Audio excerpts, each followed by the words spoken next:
Olá, muito boa noite para todo mundo. Trazendo no peito o mais perfeito sentimento de contentamento por poder reviver os momentos de alegria que nós já passamos com a companheirada desta freguesia, a comitiva festeira do Terra Viva DBO na TV anuncia a sua chegada neste sertão e já começa mais uma função novidadeira com a apresentação da nossa prosa brideira do dia.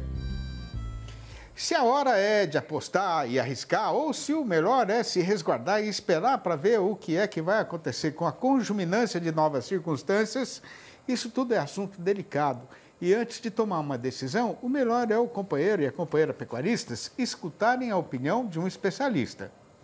Pois então está feita desta forma a anunciação da apresentação da nossa sessão especial a respeito de como negociar de um jeito seguro no mercado futuro. Confira aí.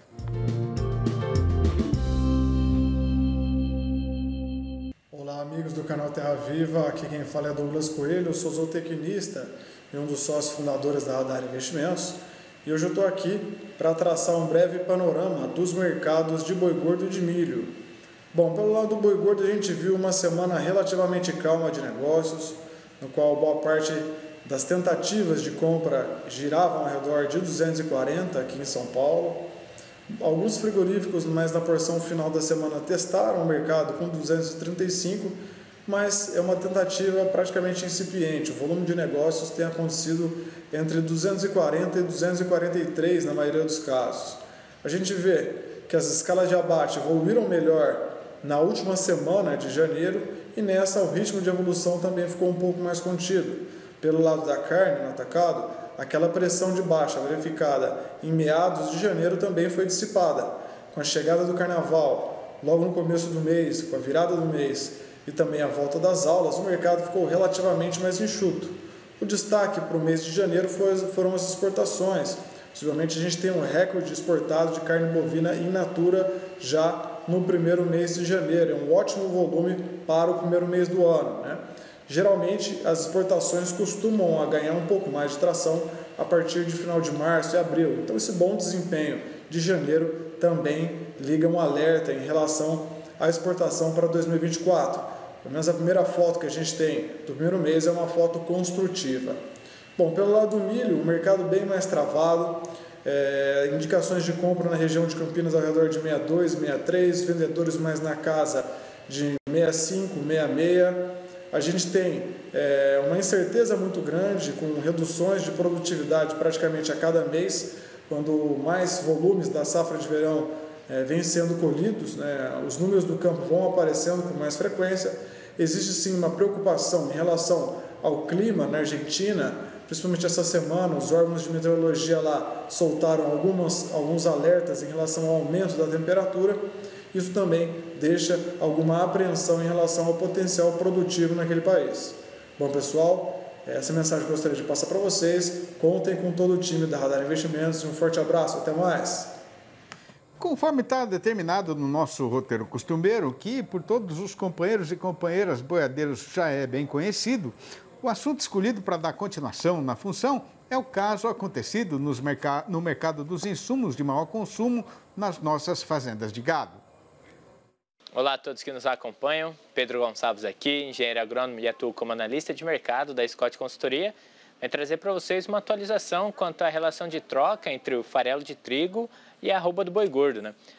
O que a gente está vendo aqui, né? Segundo o levantamento da Scott Consultoria, hoje a tonelada, né, do farelo de trigo vai negociada em R$ 898,32 na média mensal. Isso representou uma queda de quase 20% quando comparado ao mesmo período do ano anterior, onde o insumo estava negociado a R$ 1.114,79. Porém, quando nós pegamos aí a negociação no comparativo mensal, houve uma altazinha de 0,7% comparado ao mês anterior. Já a cotação da arroba do boi gordo trabalha um pouco em baixa, né? Comparação aí na média mensal de janeiro, ela vem negociada a R$ 238,26, uma queda de 0,6% no comparativo mensal, acompanhando também aí o farelo de trigo, porém no comparativo anual a queda foi de 11,5%. E o que a gente tem, né? Como a queda da arroba do boi gordo foi menor do que a queda que aconteceu no farelo de trigo, nós temos aí uma relação de troca um pouco mais positiva para o pecuarista. Com isso, em São Paulo, hoje são necessárias 3,8 arrobas de boi gordo comercializados para a compra de 1 tonelada do insumo, uma relação 1,3% melhor, maior do que foi no mês anterior. E no comparativo de 12 meses, no ano anterior, 4,1 arrobas eram necessárias para a comercialização de 1 tonelada do insumo. E esse insumo que vem em um ritmo um pouco mais lento, uma coisa um pouco mais devagar, a gente percebe aí uma diminuição nesse poder de compra do pecuarista, ocasionado um pouco aí também pela retração que a gente está vendo na arroba do boi gordo, cenário que deve se modificar um pouco aí durante os próximos períodos, principalmente pegando fevereiro no comparativo a janeiro, E esse cenário deve se manter bastante positivo até mesmo para o longo prazo. Bom, pessoal, o que eu tinha para trazer hoje era isso. Mais uma vez, muito obrigado, forte abraço a todos vocês e até a próxima. A comitiva faz aqui uma parada ligeira, mas para a gente retomar a nossa lida machadeira, não vai demorar nem o tempo carecido para a sombra do jacarandá andar um palmo medido em mão de moça. Aguarde. É verdade que o sertão é o mundo. E a questão é justamente que num chão assim de tamanhas grandezas e de diferentes naturezas, neste Brasil profundo também é imensa a dificuldade de adquirir sabedência dos conhecimentos e experiências particulares de cada região. Pois então, no nosso quadro Pecuarista em Prosa de hoje, a gente vai conhecer uma companheira fazendeira que está conseguindo tocar com muito sucesso 2 propriedades em regiões muito diferentes, com exigências próprias, num estado que é grande até no nome. Confira.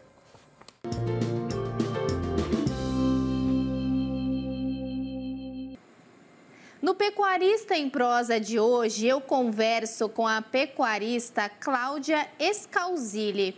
E olha só, ela trabalha com pecuária de corte lá no Rio Grande do Sul. Cláudia, seja bem-vinda ao nosso Pecuarista em Prosa. Obrigada por aceitar nosso convite. Imagina, é um prazer meu, nosso, da nossa empresa, estarmos aqui com vocês neste canal que fala e muito característico da nossa pecuária e de mulheres, mulheres que fazem a pecuária. Então vamos lá, vamos conversar um pouquinho. A gente que agradece.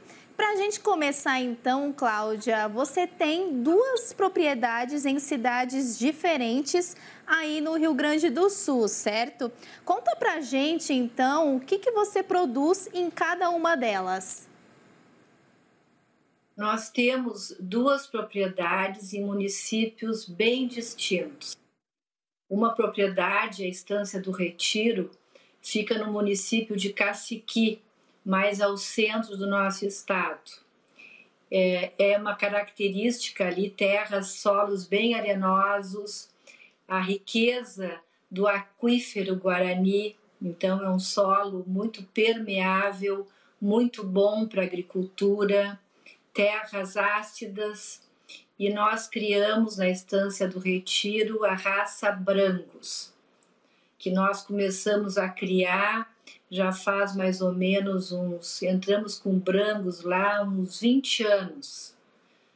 E a outra propriedade, em Bagé, já uma propriedade próxima, com a divisa dos Marcos do Uruguai, na própria fazenda, a Estância do Salso, com um solo tipo do Pampa, o Pampa gaúcho. É uma mancha de terra similar ao Pampa argentino, as terras ali do Uruguai, com um solo, com uma pastura nobre, com pasto nativo, de aveia, de azevém no inverno, de trevo. É um solo, assim, não sendo bairrista, mas um solo, assim, dos melhores do mundo, nessa propriedade nossa de Bagé. E criamos ali a raça Angus. E como que é o trabalho de genética que vocês realizam aí nas suas propriedades? Bom, é assim, vou te dizer que eu tô à frente da propriedade já fazem 25 anos. Desde que meu pai faleceu, eu assumi a frente da empresa. Eu sou filha única, né? Trabalho com a minha mãe, que me acompanha, e desde sempre eu me criei assim, vendo meu pai colocando, e até um dizer dele, que ele me falava assim: minha filha, o ruim ocupa o mesmo espaço do bom, então a gente tem que ter sempre o melhor. Então eu me criei assim, vendo ele fazendo dele, no serviço que ele fez no tempo dele, procurando ter os touros. A genética na época não se inseminava, então era sempre touros de pedigree em todo o rebanho. E a nossa genética, partindo daí, sempre nós procuramos e fizemos também o nosso melhor. É uma genética a campo, uma pecuária extensiva, com uma genética de sêmen americano, de sêmen argentino, de sêmen uruguaio. Na época, quando nós iniciamos com o Brangus, em Bagé, nós importamos um sêmen que o Valdomiro tinha comprado, 2 touros na Austrália, Brahma. Então o nosso Brangus em Bagé vem em Caciqui, desculpe, vem da raça Brahma. Então é um Brangus mais forte, mais carniceiro, mais manso. Então, assim, falando de genética, nós fizemos inseminação em tempo fixo, e somente assim, todo o rebanho, nas novilhas, vacas de primeira, segunda, terceira e última cria, e o final, assim, que vai, acho que uns 5% que vai para touros pedigree. Então, nós procuramos, assim, sempre fazer o melhor, uma pecuária extensiva, como eu falei, de gado de cria e de recria de fêmeas, e nós vendemos os nossos machos, os nossos terneiros, que são, assim, modéstia à parte, uma terneirada muito, assim, excepcional. Já vendemos para a família Junqueira, em São Paulo, já vendemos para a Cooper Aliança, no Paraná. Então, os nossos terneiros, assim, o que eu tenho que fazer é produzir mais, porque eu não dou conta dos pedidos para eles todos. Então, realmente, eu acho que quando a gente faz o tema de casa bem feito, a resposta vem, assim, espontaneamente. Falando em genética, então. Um trabalho, então, que vem de geração em geração, né, Cláudia? Um trabalho de excelência e que, tenho certeza, inspirou muitas pecuaristas aí agora com suas palavras, viu? E, Cláudia, a gente vê aqui no canal Terra Viva e a gente sabe as dificuldades de criar gado aí no Rio Grande do Sul, né, por conta do clima. Qual que é o tipo de pastagem que você utiliza e quais são os cuidados, as técnicas que vocês aplicam? Olha, aqui no Rio Grande do Sul nós temos 4 estações bem definidas, digamos assim, diferentemente do norte e região central do Brasil, né? Nós temos inverno e verão bem marcados, falando nessas 2 estações. E a soja aqui está entrando muito forte e está deixando as pessoas, os pecuaristas, aqueles tradicionais que não avançaram com tecnologia e tudo mais, entrando na soja, entregando suas terras para a lavoura. Aqui, assim, as pastagens de inverno são pastagens onde a soja sai e entra o inverno com aveia e azevém, em ambas as zonas, tanto Bagé quanto Caciqui. E ainda as pastagens de verão, na zona arenosa, nós temos braquiária, sudão, milheto. Fizemos essa integração lavoura-pecuária em ambas as propriedades, com características próprias para cada uma, de acordo com o solo de cada uma. Falando de clima, então, né, Cláudia, o Rio Grande do Sul, nos últimos anos, sofreu bastante com estiagens prolongadas, né? Isso ainda é um problema ou vocês utilizam alguma tecnologia que ajuda aí no combate à seca? Claro que sim. Vindo sofrer com a estiagem, porque o verão realmente é muito seco, com exceção deste ano, que está um ano assim completamente diferente de todos os outros, os verões. Está um verão com muita chuva, com pasto muito abundante, mas claro que a tecnologia e a irrigação com o pivô central nós temos já em ambas as propriedades, Caciqui e Bagé. Então, uma maneira assim de suprir, né, no forte do verão, nós termos assim uma pastagem ali que não depende da chuva de São Pedro, né? Então, a gente sempre intensifica o pasto no verão para ter a certeza, né, da pastura para o gado, não sofrer como há tempos bem passados. Nós tivemos que abrir as porteiras todas, porque as aguadas secaram, carregar gado de caminhão para as zonas que estavam menos piores. Então, isso hoje não nos acontece mais, graças ao investimento com pivôs. Cláudia, quero te agradecer muito, viu, por compartilhar aqui com a gente a sua história, as técnicas que vocês utilizam aí nas suas propriedades. Muito obrigada, viu, por aceitar nosso convite de participar aqui do nosso Pecuarista em Prosa. Volte sempre. Tá ótimo. Agradeço a vocês também essa oportunidade aqui de uma gaúcha estar aí com vocês todos. Boa tarde. A gente que agradece a sua participação. E esse foi o nosso Pecuarista em Prosa de hoje. Até a próxima. Do ponto mais alto do trieiro, o seu Adalto, que é o nosso berranteiro, avisou que já avistou a freguesia no fim da serrania. E sendo assim, a gente vai fazer um intervalo ligeiro para esperar a rabeira da comitiva chegar mais perto da ponteira para retomar ali da marchadeira em instantes. Quando então o nosso tempo será aproveitado para a discussão do caso que foi passado no mercado do boi gordo, que tem hoje a seguinte manchete chamadeira. Com a oferta de gado terminado aumentando antes do prazo esperado, a nossa praça boiadeira está querendo embicar na descida da ribanceira, mas o vento deve mudar de lado assim que o trabalhador empregado começar a receber o pagamento do ordenado. O Terra Viva DBO na TV volta já. Aguarde. Campeando notícia boa no eito, mas ainda sem alimentar a ilusão no peito, a gente fez a travessia do Ribeirão da Taboa para assuntar na freguesia o que está sendo falado a respeito da comercialização do boi gordo e da evolução da sua cotação no mercado.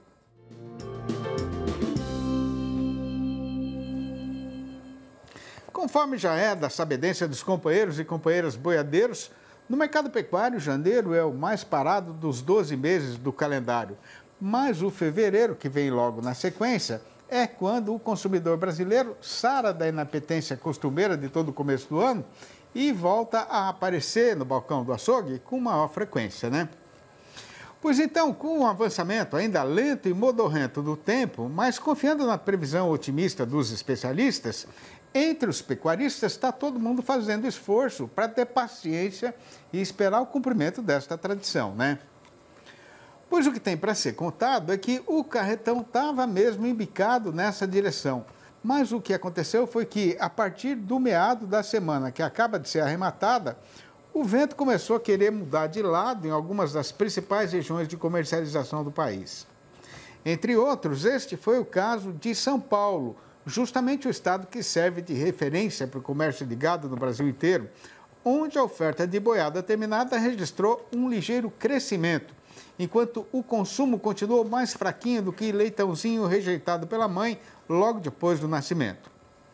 Por conta disso, o dono do frigorífico já conseguiu incumpridar a programação de serviço e já de hoje mesmo deu ordem para o comprador de boiada voltar a correr o trecho com o facão derriçador de preço na mão, na intenção de, primeiro, tirar uma lasca da cotação e só depois fazer a carga do caminhão. Mas repare o amigo fazendeiro que o golpe só foi certeiro em cima do preço do boi comum, sendo que o gado criado dentro do figurino exigido pelo comprador estrangeiro não foi atingido. E a explicação para esta situação é a forte demanda da parte do setor exportador. Falando ainda da Praça Paulista, esse tipo de animal está saindo a R$ 245, ou R$ 10 a mais do que o gado destinado ao mercado caseiro. Por outro lado, com a chegada do período de pagamento do salário ao trabalhador empregado, o comércio varejista de carne sem osso continua apostando no aumento do movimento aqui no nosso próprio terreiro. Nos últimos 7 dias contados desta quinta-feira para trás, o valor médio dos cortes comercializados teve alta de 1,2% no Paraná e de 0,4% tanto em São Paulo quanto no Rio de Janeiro. Já nas Minas Gerais, o caso foi de queda de 0,4%. No mesmo período considerado, no setor atacadista do produto desossado, a média geral dos cortes registrou mais uma desvalorização, agora de 1,2%. Juntando tudo, o resultado foi que, no balanço do dia feito pelo pessoal da Scott Consultoria, foram apuradas mudanças nas cotações em 4 das 32 regiões consultadas regularmente em todo o Brasil. E desta vez o que aconteceu foi que a arroba subiu só em uma dessas praças consideradas e nas outras 3 ela caiu.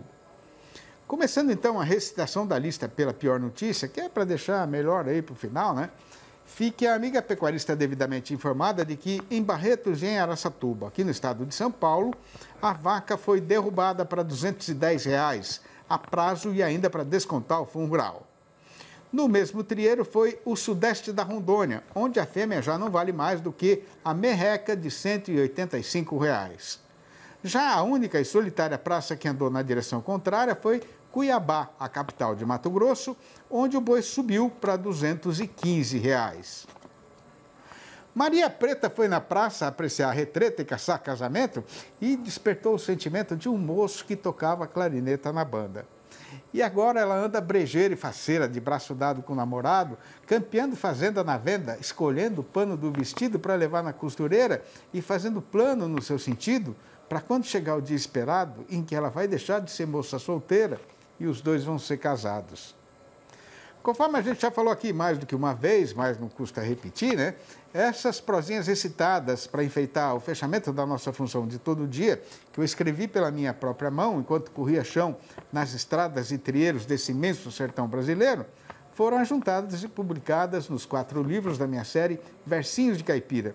E hoje estão servindo de inspiração para os companheiros e companheiras violeiros, cantadores, catireiros e recitadores de poesia, ou não, do país inteiro. Pois então, se o amigo e a amiga que estão aí na frente da televisão, reforçando a nossa audiência, disso ainda não tinham sabedência e ficaram querendo saber como fazer para comprar um exemplar ou logo a coleção completa, podem perguntar para mim mesmo, ligando para o telefone 11 98 224 1807. Eu vou repetir, 11 98 224 1807. Ou mandando um e-mail para sidneymasco@uol.com.br ou ainda procurando meu nome lá no Facebook.